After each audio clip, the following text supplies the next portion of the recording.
Okay, we're going to have our Bible reading now. That's going to be in Matthew chapter 17, starting at verse 14.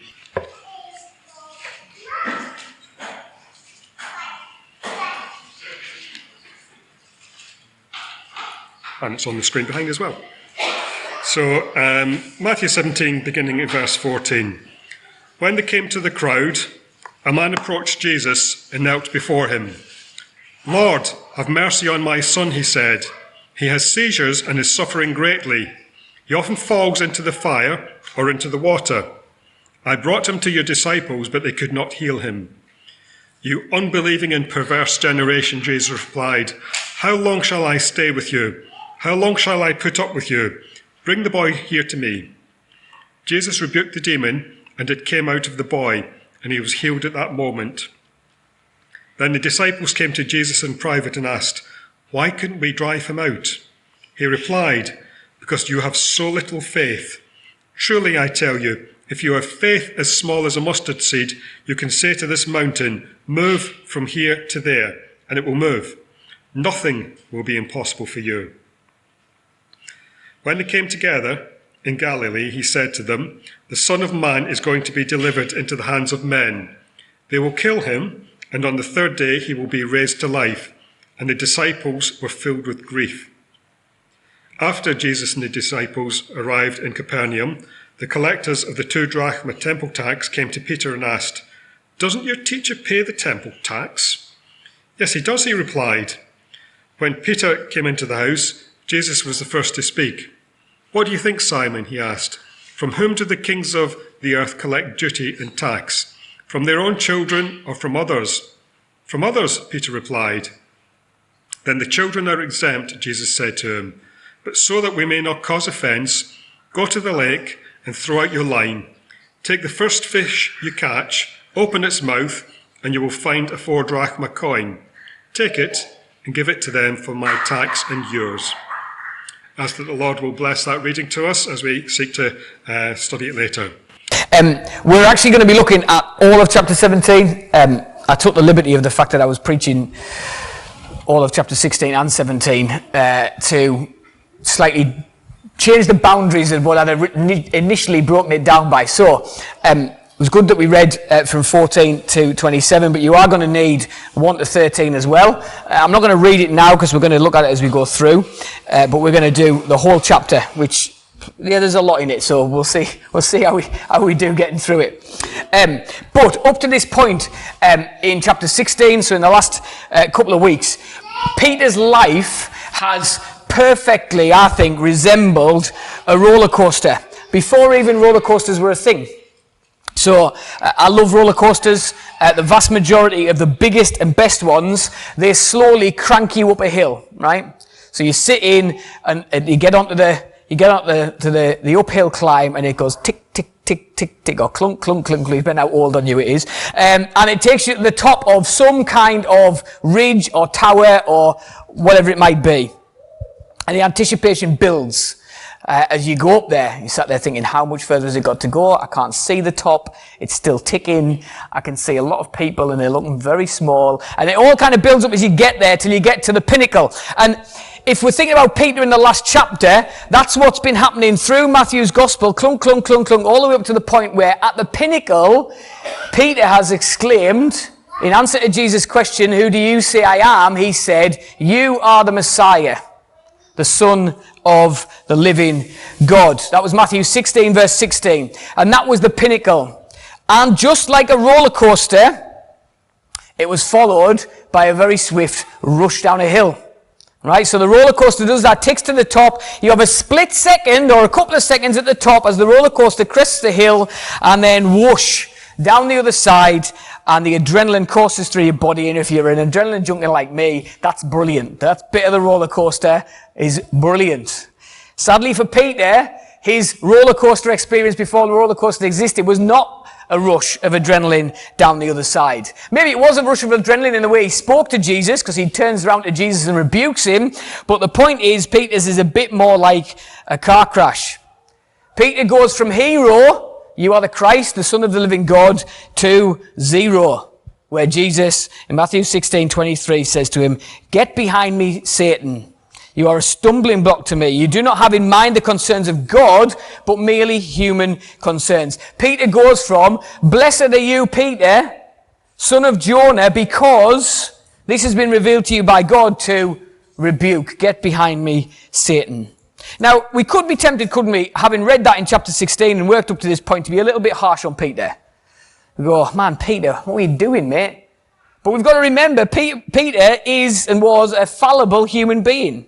Yes, he'd been with Jesus for a long time. Yes, he'd seen some stunning stuff. But he also lived in a world where the religious leaders were hostile to Jesus, where the general public was maybe a bit apathetic to Jesus, but at least misunderstood who he was, and where actually, if they did have a concept of the Messiah in their minds, they were misguided in what it should look like. So Peter lives in a context, in a culture that wasn't exactly all pro-Jesus. And so he makes the declaration, which is brilliant, revealed to him by God, and then he makes his mistake.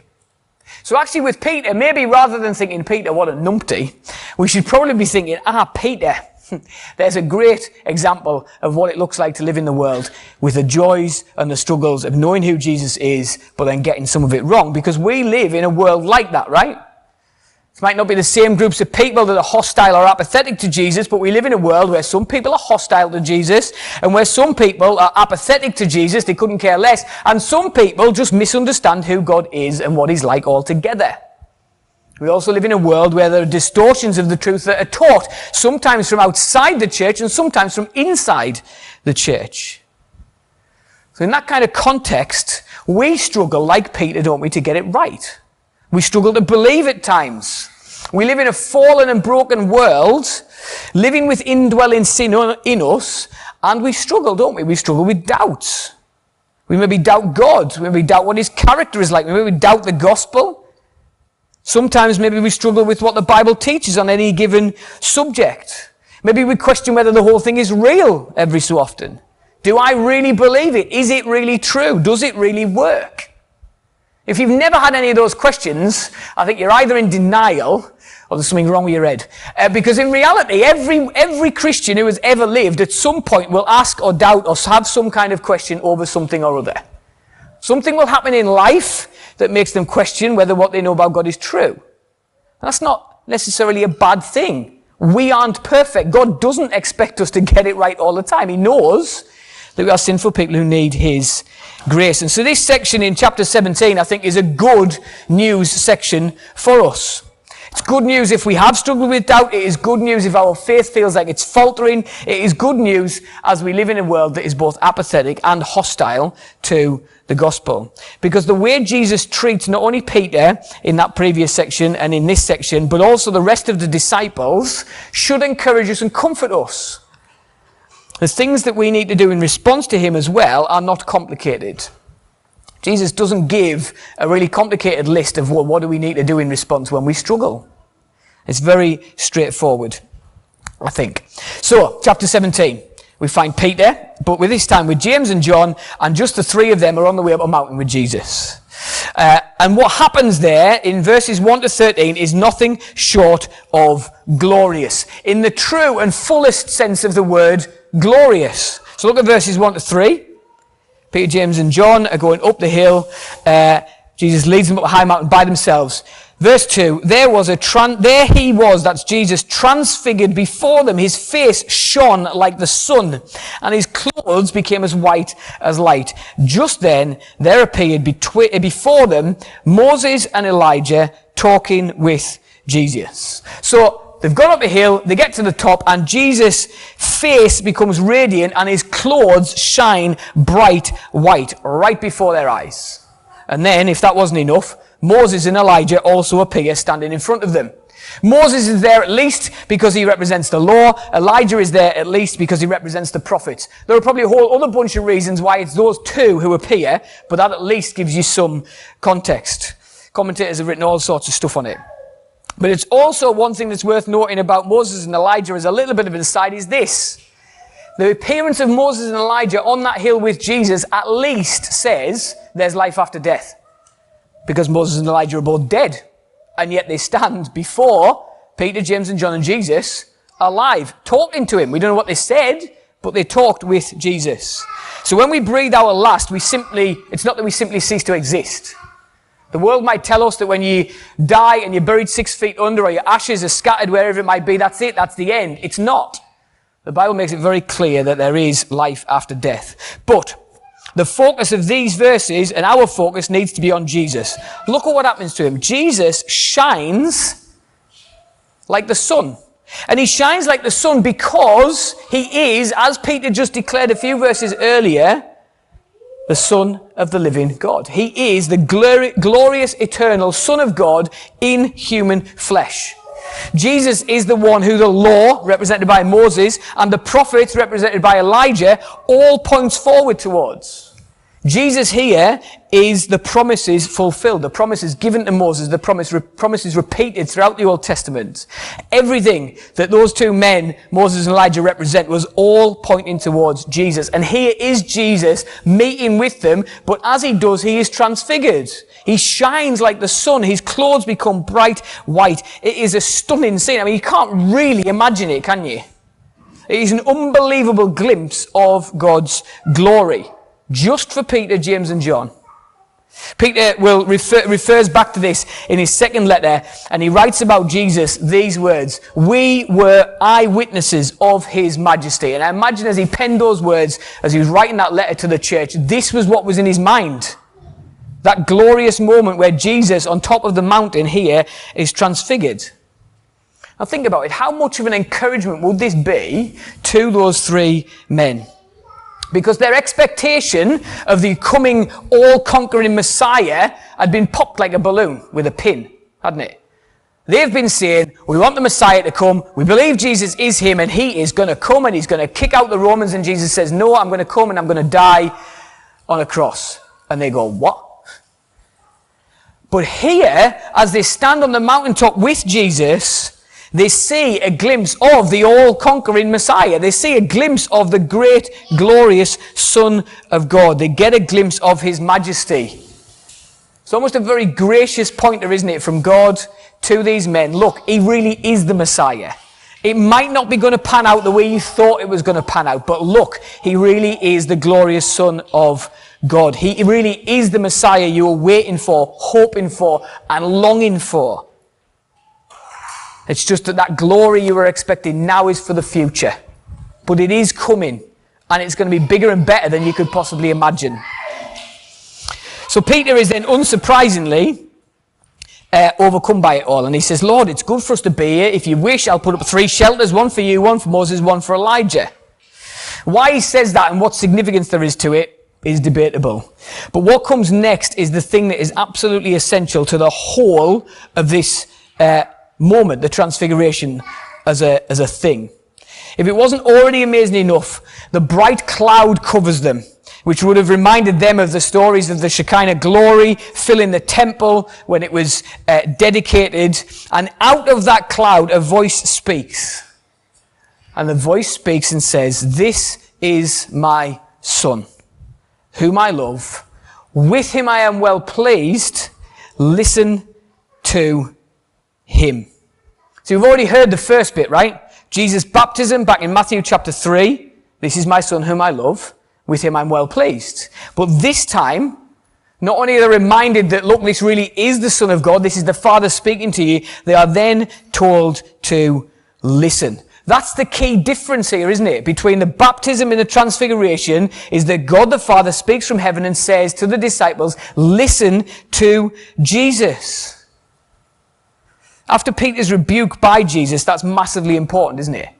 Listen to Jesus. Don't question him, Peter. Listen to him. Listen to what he says. He knows what he's talking about. He is my Son, with whom I'm well pleased. He's perfect. Listen to him. Do what he says. That, in many senses, is the biggest lesson I think we're supposed to take away from this. Here is Jesus, the glorious Son of God. We know who he is. We know what he's come to do. What have we got to do then? Well, yes, we praise, we worship him, all those kind of things. But the instruction from the Father to the disciples, and I think the instruction to us today, is to listen to him. Where are we getting our guidance for living from? Where do we get our truth from? Who is it that is shaping our responses to the moral and ethical questions that are raised in our day? Who is telling us what is right and what is wrong? Who decides that? Is it the media? Is it the government? Is it the loudest minority? Or is it God?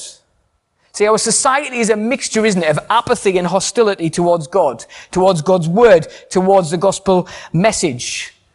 So the simple instruction here is massively profound. Listen to Jesus. Listen to the Son of God. Listen to the one whom the Father is perfectly pleased with. He has the authority over and above every person who has ever walked the planet, and even all of those put together. Jesus has the authority. He is the truth. He speaks the truth. All Christian teaching, whoever it is by, is only as good as it leads its hearers to Christ. J.C. Ryle, on his commentary on Matthew's Gospel, says this: the sum and substance of saving religion is to hear Christ. Simple, isn't it? But it's a simple message here. Listen to him. Here he is, the glorious Son of God. You've now seen a glimpse of his glory. Listen to what he says. That's the message for us as Christians, but it's also the message, actually, if you're not a Christian tonight, if you've not turned from sin and trusted in Jesus for forgiveness of your sins, the answer is listen to Jesus. Your mates might think you're an idiot even if you consider Jesus. The way that Jesus has been used by you might only have been an expletive off your lips. The Bible we read about Jesus in might feel old and outdated to you, but God the Father speaks from heaven and says, listen to Jesus. The Father has spoken. God has given us his word, and it tells us to listen to Jesus. And so if you've never given Jesus a fair hearing, what have you got to lose by giving him a chance? If it's nonsense, if it's a whole load of rubbish, you can just rule him out and ignore Christians. You never have to walk into a church again. But if, as we believe here in this church, that Jesus has the words of eternal life, then by listening to Jesus, you could gain more than you could possibly ever imagine. Listen to Jesus. Notice then, as they come down from the mountain, Peter, James and John put this instruction into practice straight away. Jesus says, don't say anything about this until after my resurrection. But rather than like before arguing and saying, well, you can't possibly going to be resurrected, Jesus, you're not going to die, they ask a question. They say, well, hold on, let's just work this out. Elijah's supposed to come first, before the Messiah. The religious leaders of the day taught that Elijah would come, would restore all things, and then the Messiah would come. That was the kind of stages and steps of it. What the religious leaders had taught wasn't necessarily wrong, but their timing was wrong. So Elijah was going to come, and Jesus says Elijah has come. He's John the Baptist. And he did come, and he did prepare the way. But he wasn't going to make all things new. The all things new bit comes after. Elijah has come, now the Messiah has come, and then all things will be made new. The kingdom is here, it is now, but it is not yet. It's begun, it's been set up, but it's not here in its fullness. What you've heard is technically not untrue, it's just in the wrong order. And look at their response. They don't go to Jesus, well, hold on a minute, are you sure? They listen and they understand. So it says in verse 13, the disciples understood that he was talking to them about John the Baptist. Yeah, it was a good model for us then, isn't it? In the way that the disciples respond to Jesus' words after that instruction. When something comes up, when we experience something or read something in the Word of God that we struggle with, asking questions is not a bad thing. We can talk to God about it, but we can also talk to brothers and sisters in Christ about it and wrestle through it with them. That is a good thing to do, rather than thinking, oh, do I dare voice that I've got a question about this because I don't understand it or I doubt that it could be true? I think sometimes we feel like that. I dare not express any kind of doubt because somebody will go, oh, maybe you're not really a Christian. But actually, I think asking questions is a good thing to do. We need to be better at it. We need to be more willing to be honest with our doubts, because the reality is we've all got them and had them at some point in time. We need to be willing to ask our questions. Our church as a whole needs to be a place where it is normal to ask questions, to seek further understanding, and where the response to that question is not shock or disappointment or fear, but that the response is grace and compassion and gentleness. Jesus responds with grace, doesn't he? As they ask that question, he doesn't go, oh my goodness, what are you doing? He doesn't, does he? He responds with grace. He knows their weaknesses. He knows that we don't know everything. He knows they didn't know everything. He knows that we struggle to understand. He knows that we live in a fallen world with many voices shouting contradictory things at us left, right and centre every second of the day. He knows that our circumstances often cloud our vision and keep us from seeing him clearly. He knows and sympathises with our weaknesses, and yet he is strong when we are weak. To listen to Jesus, be willing to be honest about doubts and struggles and ask questions, but then listen to Jesus again. Now, after the mountaintop experience of mountaintop experiences, Peter, James and John are brought crashing down to earth with a huge bump. So we started the reading earlier. Look back at verse 14. They get to the bottom, and when they come to the crowd, a man kneels before Jesus and asks for mercy on his son, because his son is gripped with seizures, suffering greatly, falls into water or into fire. And the disciples, up to this point, have not been able to heal him. The other 9 have been faithful. While Peter, James and John have enjoyed this unbelievable experience on top of the mountain, the other 9 have been faced with a desperate father with a demon-possessed son, and they've not been able to heal him. Now, maybe the whole situation was just really stressful for them. Maybe they were overwhelmed. Maybe they were panicking. But whatever happened, it's still a problem. It's not been solved. Now, Jesus' response is pretty blunt, isn't it? But we need to understand what he is saying and what he isn't saying. So look down at his words again. You unbelieving and perverse generation, Jesus replied, how long shall I stay with you? How long shall I put up with you? Bring the boy here to me. Jesus rebuked the demon, it came out with the boy, and he was healed at that moment. The disciples then came to Jesus in private and said, why could we not drive him out? He replied, because you have so little faith. Truly I tell you, if you have faith as small as a mustard seed, you can say to this mountain, move from here to here, and it will move. Nothing will be impossible for you. So notice a few things. First of all, Jesus instantly heals the boy. We should never gloss over healings of Jesus. We sometimes think, I'm so used to Jesus doing something miraculous, it kind of just washes over us. But instantly, Jesus heals the boy. In other words, any demonic power has no match for Jesus. He speaks and they obey. They don't have a choice. And the lives of the boy and his dad are completely transformed. In an instant, their nightmare is over. Now, also note, Jesus' frustration is justified. His frustration is justified, isn't it? He's right. He is an unbelieving and perverse generation. He's just telling them exactly what is true. The question we're left with is, why could the disciples not do it? Which is the question they ask, isn't it? Why could we not do it, Jesus? And the reason we ask that question is because earlier on in Matthew's Gospel, Jesus had sent out the disciples to do what? To preach, to heal, and to drive out demons. And they'd done it. So they'd done it before. But here, they can't. Now, Jesus' answer is really important, and it's really important we get it right. So Jesus says it's because they have little faith. Now, if you read the account in Mark's Gospels, Mark chapter 9, you can go away and look this up. Jesus' response to them there about the same incident is recorded as, because this kind can only come out by prayer. Right, so you kind of have to think, okay, how do those two things match up together? Either way, what we've got to notice is, it's not the amount or the strength of their faith that matters. Why do I say that? Because Jesus says, you couldn't drive it out because you've got little faith, but his very next words are what? If you have faith as small as a mustard seed. Well, that mustard seed is little, right? He's just said they've got little faith, but if they had faith the size of a mustard seed, they'd be able to do it. You could move this mountain to here. So it can't be about the size of their faith. I think the problem is the translation into English doesn't really help us. When it says they have little faith, what it really is talking about, but it wouldn't read very well, is poor faith. It's about the quality of their faith. In other words, it's about what their faith is in. Maybe because of their past actions, and past successes, when Jesus sent them out to preach and to heal, they just presumed, well, we'll be able to do it again. Dead easy. We can do it. We can do it. Maybe they presumed it was like a switch. They could just flick it on and off as they needed, like some kind of magic power. They say the right words and here, presto, it's done. Effectively, a good guess would be, why could they not do it? Because they were trusting in themselves and their own ability rather than in Jesus.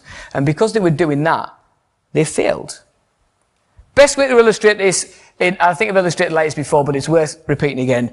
I think you might know of a better illustration, but here's the one I'm going to go for. If you come to a lake and it has ice on it, you could decide you want to walk across it to the other side, right? Now, if the lake has ice on it that is 1 millimeter thick, and you step out onto the lake with all the confidence in the world that you can walk over to the other side, what is going to happen? You will sink, because there is no way 1 millimeter of ice will hold your weight. Whether you're a child or whether you're an adult, whatever you weigh, you're sinking. You're in that freezing cold water. Doesn't matter whether you're Usain Bolt and you can run fast. It doesn't matter whether you're as light on your feet as a Russian ballerina. You aren't getting across that lake. But if the ice is 3 foot thick, it doesn't matter how tentative you are. It doesn't matter how slowly you step out onto it. It doesn't matter how nervous you are as you walk across it. You will get to the other side, no problem, because that ice is going to be there for a long time. Doesn't matter how fast you are or how light on your feet you are. You could jump across it. You could jump across it with a weight on your back and it's still not going to crack. It is about what your faith is in, not how big or strong or confident it is. Their problem was their faith was in the wrong thing, presumably in themselves and their own ability rather than in Jesus.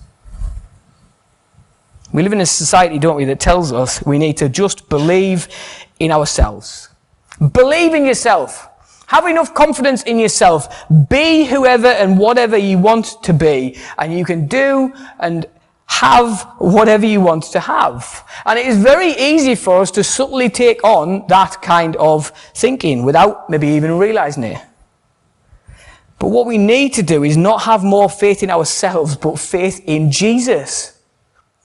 We live in a world where lots of things we face are stressful and overwhelming. We could simply panic, look for instant solutions, just try and solve all the problems ourselves because we don't want to look weak and we don't want to seem like we can't cope. But in a society that turns to everyone and everything except God, we've got to make sure we don't fall into the same trap.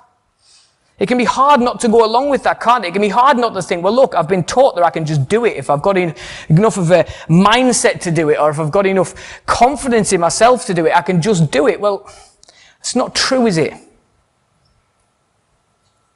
Again, this story tells us we need to have faith in Jesus. We need to look to Him, because faith in Him, however small it is, however weak it might be, He says can achieve amazing things. There's no denying what Jesus is saying. If our trust is in Him, we can do amazing things. Now, I think we probably, in the church culture that we are in, would like to water down the end of verse 20. Nothing will be impossible for you. If you've got faith as small as a mustard seed, nothing will be impossible for you. And we want to water that down, I think, sometimes because we think, well, hold on a minute. If I go down that line, what I'm saying is, if I've just got enough faith, I can do anything. And if something doesn't happen, it's because my faith is not strong enough. And there are plenty of people who are in churches who will tell you that is the case, but it's not, is it? Because we're not really talking here about, Jesus when He says nothing will be impossible for you, He's not talking about just being able to go run out there and go, I'm just going to be Superman, I'm just going to fly. He's not talking about becoming invisible or having super strength. He's not talking about just having faith as small as a mustard seed in Him. I mean, you can have a nice flash car and you can have a massive house and you can have all the cash you want, because that's not the kind of thing that Jesus is thinking about here. That's not the plan and purpose, is it? But what we are talking about is, Jesus is saying if we trust in Him, if we have faith in Him, we will be able to navigate, endure, and persevere through the trials and tribulations of life. Things that otherwise would seem impossible. Terminal illness, grief, despair, loss, depression. With faith in Jesus, we are able to get through these things, not because of anything in and of ourselves, but because of Jesus. Doesn't mean they will just disappear instantly either. That's not what he's saying.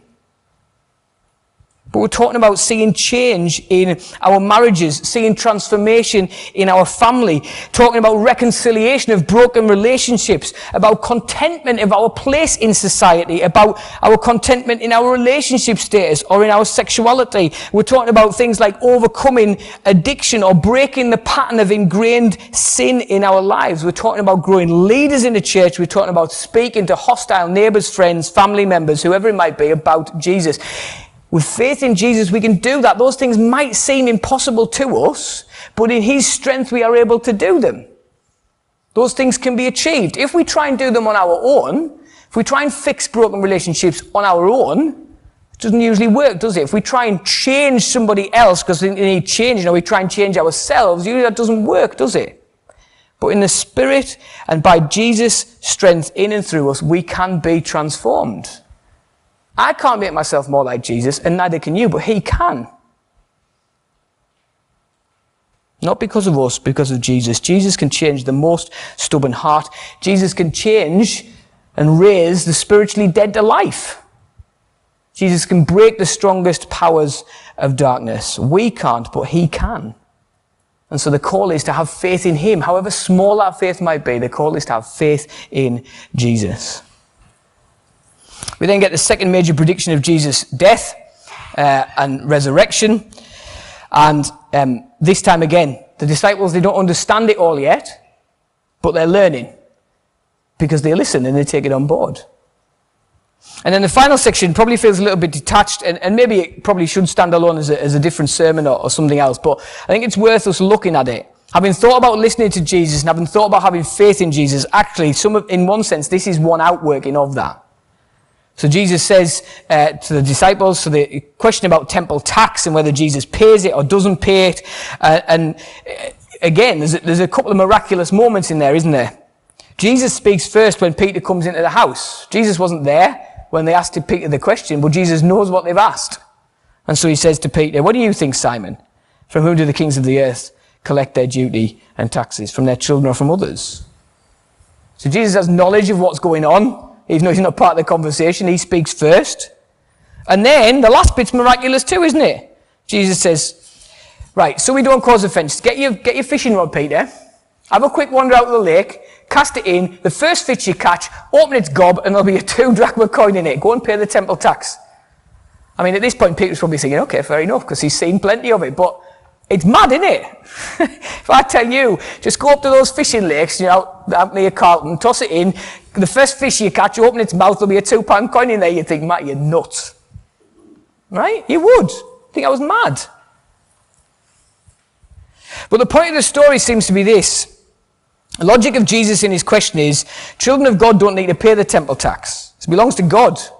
They're his kids. You don't tax your kids, do you? That's what he says. The people who demand taxes, they don't tax their children. They tax the people they're over. So I think the call in these verses is this. I think it comes in Jesus' words when he says, so that we might not cause offence. I think the cause is to be here for us to be good citizens. We are children of God and we don't belong to this world. We are simply passing through, waiting for our eternal home. But while we still live and walk on this planet, we should do what we're called to do by those in authority. As long as it doesn't cause us to sin, we should be submissive, good citizens in society. We shouldn't be looking to be controversial or looking to cause offence. Again, J.C. Ryle helpfully challenges us to ask whether as either citizens of a nation or members of a church or members of a society, this question: will it do any good to the cause of religion to resist the powers that be? It's a really good question, isn't it, to ask? When we think, should I resist this? Should I stand against this thing or that thing that the government says or doing? Actually, is it going to promote the cause of Christ? Is it going to promote the gospel? Is it going to do good for Christianity or for Christians or for society? And that, is it going to do that if I stand against it? If the answer is doubtful or it's definitely a no, then don't bother. Don't cause offence for the sake of causing offence. Don't kick up a fuss for the sake of kicking up a fuss. It's not worth it. Or, he says on the flip side, do the principles or measures that are put in place that are coming to you, do those things injure your soul, he says. In other words, are they going to cause you to sin? Are they going to cause you to walk away from Jesus or something like that? If the answer is yes, well then do stand up against it. But if the answer to both those questions is no, then we should simply seek to live at peace and not cause offence. We should suffer the frustrations that we might feel personally for the sake of the gospel. Ultimately then, headlines, if you want to take a couple of things away, is this. The big one is listen to Jesus. Listen to Jesus. Look who he is. Look at the fact that he is the Messiah, the Son of the living God, the glorious one, and listen to him. And don't just listen to his words, be obedient to them. Listen and do it. And then as you live life, it is living life by faith in Jesus. That is the only way to live the Christian life. To live by faith in Jesus. However strong or weak or shaky that faith may be day by day, live by faith in Jesus. And if we do those things, if we listen to Jesus and live by faith in Jesus, we'll actually be good citizens. So that last one will be quite easy. Listen to Jesus, live by faith in Jesus.